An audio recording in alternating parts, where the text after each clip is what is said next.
Hi friends, welcome to home making Mantra. This is Shanti. Hope మీరందరూ చాలా బాగున్నారు అనుకుంటున్నా. నేను కూడా చాలా బాగున్నాను. మీలో చాలామంది పాత సబ్స్క్రైబర్స్ ఉన్నారు. సో మీకు ఆల్మోస్ట్ తెలిసే ఉంటుంది కదా, నేను ఎక్కువగా ఏస్థెటిక్స్కి ఇంపార్టెన్స్ ఇస్తాను అని.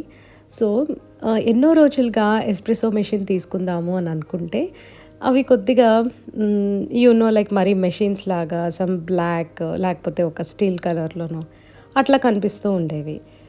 రీసెంట్గా I came across this vintage Ariete espresso machine.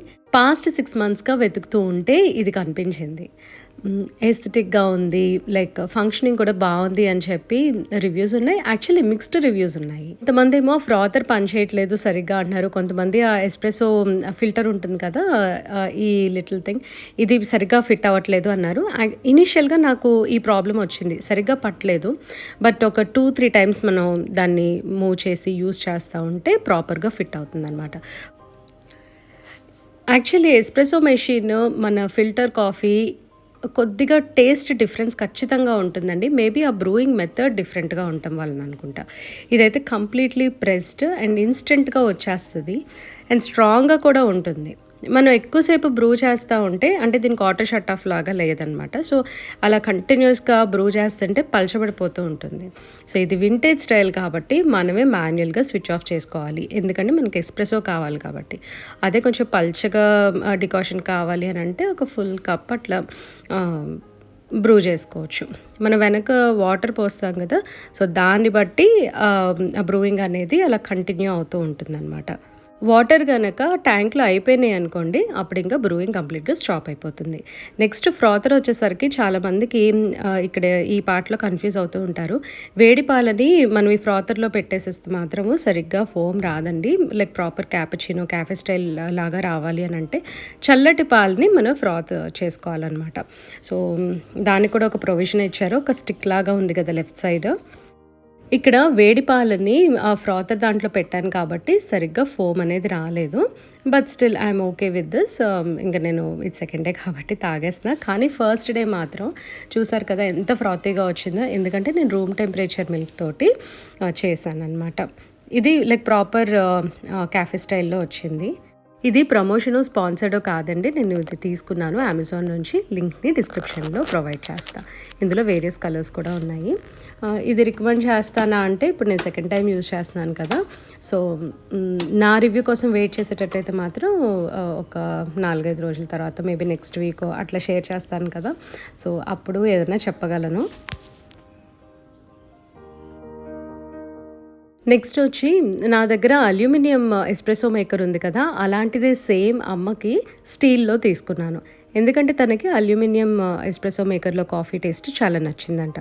Actually ఇప్పుడు నేను యూస్ చేసేది filter coffee, espresso maker and ఇప్పుడు కొత్తగా కాఫీ మెషిన్. ఈ మూడిట్లో కూడా 3 విధాలుగా ఉందండి కాఫీ. సో ఏది బెస్ట్ అని చెప్పాలి అని అంటే, ఈ 4గిట్లో కూడా ఈ steel espresso maker best coffee taste ఇచ్చిందండి. అండ్ ఇది నన్ను అమ్మ చేయమని చెప్పింది కాబట్టి సో నేను దగ్గర ఉన్నాను ఆ టైంలో, కొంచెం వీడియో షూట్ చేయడం కుదిరింది.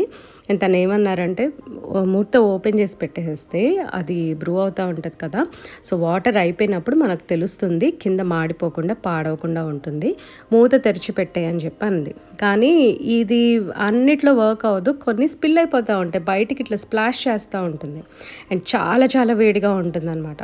సో దీనిలో ఏంటంటే పైన జార్ ఉంది కదా, అది చాలా టాల్గా ఉండటం వల్ల మన మీద స్పిల్ అవ్వట్లేదు. So what ever the reason is, ఇది మాత్రం నాకు చాలా నచ్చింది. టేస్ట్ కూడా బాగుంది దీంట్లో.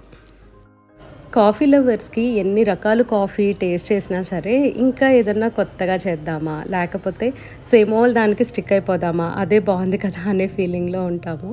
సో యూజువల్గా నేను ఫిల్టర్ కాఫీని మించి అసలు ఏది కూడా ట్రై చేసేదాన్ని కాదు, ఇష్టపడేదాన్ని కాదు. But now days like I'm trying a lot అనమాట. ఈవెన్ ఇన్స్టెంట్ కాఫీ కూడా చాలా ఇష్టపడుతున్నా. ఇన్స్టెంట్ కాఫీలో స్లీపీ అవుల్ అయితే మరీ మరీ నచ్చుతుంది, ఎంత బాగుంటుందో టేస్ట్. ఇదేమో డైరెక్ట్గా మిల్క్లో మిక్స్ చేసుకోవచ్చు. మామూలుగా powder, sugar and milk mix చేసేస్తాము. ఇవేమో ప్రీమిక్సెస్ అనమాట, వాటర్లో మిక్స్ చేసుకోవచ్చు. వీటిలో మిల్క్ యాడ్ చేయాల్సిన అవసరం ఉండదు. అన్నీ కూడా ఈక్వల్లీ గుడ్ ఉన్నాయి. విజయవాడ నుంచి వచ్చేటప్పుడు పచ్చిమిరపకాయలు, దోసకాయలు, చిక్కుడుకాయలు ఇవన్నీ రెగ్యులర్గా తెచ్చుకుంటూ ఉంటాను. దోసకాయలు కొంచెం పులుపు ఉంటాయి అన్నమాట మనకైతే. ఇక్కడ చెన్నైలో బెంగళూరు దోసకాయలు దొరుకుతాయి. చప్పగా ఉంటాయి, అంత టేస్ట్ కూడా ఉండవు. మన దోసకాయ పప్పు చాలా రుచిగా ఉంటుంది కదా చేసుకుంటే. ఆ టేస్ట్ అయితే ఇక్కడ దోసకాయలతోటి రాదు. సో వెళ్ళినప్పుడు కంపల్సరీ కూరగాయలు కూడా తెచ్చుకుంటూ ఉంటాను. విజయవాడ నుంచి వచ్చిన తర్వాత రెగ్యులర్గా వ్లాగింగ్ స్టార్ట్ చేద్దాము, కొంచెం కంటిన్యూటీ ఉంటుంది, అట్లీస్ట్ 2 డేస్కి ఒకసారైనా చేద్దాం అన్నట్టుగా ప్లాన్ చేసుకుంటూ ఉన్నాను. సో రాగానే స్కూల్కి వెళ్తాడు కదా, సో అదంతా చూపిద్దాం అని అనుకుంటే సిద్ధుకి ఫీవర్ వచ్చిందనమాట. సో తనకి డాబర్ హానిటాస్ ఇస్తున్నా అండ్ ఇంట్లోనే ఉంటున్నాడు. లేదంటే నేను లంచ్ బాక్స్ ఎట్లా ప్యాక్ చేస్తాను అనేది చూపించేదాన్ని. యాజ్ యూజువల్ మార్నింగ్ లేచి కుక్ చేద్దాము అని చెప్పి అనుకున్నాను. బట్ తనకి టెంపరేచర్ ఉండటం వలన ఇంకా సరే నా పని నేను చేసుకున్నా, తనేమో పడుకున్నాడు. వేసి చేస్తున్నాను. ఇది చాలా ఈజీగా ఇన్స్టెంట్గా ప్రిపేర్ చేసుకోవచ్చు. తాలింపు వేసేసి టొమాటోలు, క్రష్డ్ గార్లిక్ వేసేసి బాగా ఫ్రై చేసి ఆ తర్వాత కొంచెం చారు పొడి లేకపోతే ఈ రసం పౌడర్ అంటారు కదా, అవి వేసేసి చింతపండు పులుసు పోసేసి కొత్తిమీర వేయటమే చాలా టేస్టీగా ఉంటుంది. అండ్ వాటితో పాటు మేము రెగ్యులర్గా వెజిటబుల్స్ తీసుకుంటున్నాం అనమాట. సో ఇవాళ నేను స్టీమ్డ్ బ్రోకలీ చేశాను. బ్రోకలీ మాత్రం ఉన్నప్పుడు స్టీమ్ చేస్తున్నా, రెగ్యులర్గా మాత్రం కుకుంబర్ అండ్ క్యారెట్స్ ఖచ్చితంగా తీసుకుంటున్నాం అనమాట ఎవ్రీ సింగిల్ డే. అంటే లైక్ సండేస్ స్కిప్ చేస్తామేమో. దాంతోపాటు బీరకాయ పాలుపోసిన కూర కూడా చేశాను. బీరకాయ పాలుపోసిన కూరలో ఎప్పుడూ కూడా కారం తక్కువ ఉంటేనే దీని రుచి తెలుస్తుంది అనమాట. కొంచెం కారం ఎక్కువైనా ఏంటో రుచి పోయింది అని అనుకుంటాను. బ్రోకలీ ఒక 5 minutes స్టీమ్ చేస్తే చాలండి. అంతకన్నా ఎక్కువ స్టీమ్ చేస్తే కొద్దిగా కలర్ చేంజ్ అవుతుంది. కీరా, క్యారెట్, బ్రోకలీ, స్టీమ్డ్ బ్రోకలీ, బీరకాయ పాలుపోసిన కూర, రసం, లంచ్ రెడీ అయిపోయింది. సిద్ధుకి బెంటో లంచ్ బాక్సెస్ తీసుకున్నాను. ఇవి నాకు చాలా కన్వీనియంట్గా ఉన్నాయి. అండ్ ఇప్పుడు తను +2 కాబట్టి తన ఏజ్కి కొంచెం పెద్ద బాక్సెస్ నాకు బాగా అనిపించిన యాప్ట్గా ఉన్నాయన్నమాట. సో షేర్ చేద్దామని అనుకుంటున్నా. ఇవి స్పాన్సర్డ్ కాదు, లింక్స్ని డిస్క్రిప్షన్లో ప్రొవైడ్ చేస్తా. సో నేను ఏ విధంగా ప్యాక్ చేస్తాననేది జస్ట్ ఒక 2 days వీడియో క్లిప్స్ అవి కూడా నేను షేర్ చేస్తాను. ఒకరోజు చపాతీ కర్రీస్ పెడితే, ఒకరోజు ఇట్లా ఫ్రైడ్ రైస్ లేదా అన్నము కూర అవి పెడుతూ ఉంటా. సాంబార్ అయితే వేరే separate hot and cold cup ఉంటుంది కదా, సో దానిలో పెట్టేసి ఇస్తూ ఉంటాను అనమాట. ఈ మధ్య అయితే నేను కీన్వా కూడా తనకి లంచ్లో ప్యాక్ చేస్తున్నానండి. ఈ బెంటో లంచ్ బాక్స్ చూడటానికి చిన్నగా అనిపించినా సరే కొంచెం డీప్గా ఉంటుంది. అంటే ఇప్పుడు రైస్ పెట్టేది ఉంది కదా, ఆ కంపార్ట్మెంట్ డీప్గానే ఇచ్చారు. ఈ ఎగ్స్ వచ్చేసరికి ఒక 2 eggs మనం కట్ చేసి చక్కగా ఈజీగా పెట్టేసేయచ్చు. ఒక యాపిల్ కూడా ఫుల్గా కట్ చేసి పెట్టచ్చు అనమాట, అంత డీప్గా ఉంది. అండ్ ఇంకొక బాక్స్ ఏమో 700 ml అనుకుంటా అరౌండ్. సో అదొకటి తీసుకున్న చిన్నది ఫర్ బ్రేక్ఫాస్ట్. సో బ్రేక్ఫాస్ట్ కూడా నేను ఏదో ఒకటి ఫ్రూట్, ఒక ఎగ్, ఇట్లా దోశ లేదా ఇడ్లీ పెట్టేస్తూ ఉంటా. బ్రేక్ఫాస్ట్కి మామూలుగా అంటే ఇప్పుడు ప్రోటీన్ అని అంటున్నారు కదా, సో అందుకని ఒక ఎగ్ లేదా తనకి మార్నింగ్ మిల్క్ ఇచ్చేసి పంపించడం, అట్లా ఏదో ఒకటి బ్యాలెన్స్ చేస్తున్నానండి. సో నెక్స్ట్ డేనేమో నేను ఇట్లా ప్యాక్ చేశాను. మళ్ళీ same old dosa, egg whites, ఒక హోల్ ఎగ్, కీవీ పెట్టాను. ఆ రోజు ముందు రోజేమో బ్రోకలీ పెట్టాను కదా, సో ఆ రోజేమో కీవీ పెట్టా. సమ్ ఫైబర్ ఉండాలి ప్రోటీన్ ఉన్నప్పుడు కంపల్సరీ. ఎగ్స్ మాత్రము హోల్ ఎగ్స్ అయితే 3-4 అట్లా ఇవ్వనండి సిద్ధుకి. జస్ట్ ఎగ్ వైట్స్ ఒక 2-3 ఇచ్చినా సరే ఒక హోల్ ఎగ్గే ఉండేటట్టు చూసుకుంటాను అనమాట. లేదంటే ఆ ఎగ్లోకి కొలెస్ట్రాల్ వచ్చేస్తుంది కదా. సో లంచ్లో ప్రోటీన్ కోసమేమో గ్రీక్ యోగట్ కూడా పెడుతున్నాను. అది ఇప్పుడు మనకి మిల్కీ మిస్ట్ స్కైర్ యోగట్ అలా వస్తుంది కదా, ఆ కప్స్ నాకు కన్వీనియంట్గా ఉన్నాయి. అండ్ ఆ టేస్ట్ సిద్ధు కొంచెం ఇష్టం, సో అది పెడతాను. ఒకరోజేమో ఇట్లా లంచ్ వచ్చేసరికి లెమన్ రైస్ ప్యాక్ చేసా విత్ కీరా అండ్ ఎగ్ వైట్స్. ఎగ్ వైట్లో మాత్రం కంపల్సరీ సాల్ట్ అండ్ పెప్పర్ వేస్తూ ఉంటాను. బేసిల్ బెంటో లంచ్ బాక్స్ లింక్ని డిస్క్రిప్షన్లో ప్రొవైడ్ చేస్తాను. అది నేను తీసుకుందేనండి, కొలాబరేషన్ ఆర్ ప్రమోషన్ ఏది కాదు. ర్యాండమ్గా ఒకరోజు మునగాకు పౌడర్ ప్రిపేర్ చేస్తున్నాను. ఇది ఎందుకంటే మునగాకు పౌడర్ ఎప్పుడు కూడా నా దగ్గర ఉంటుంది.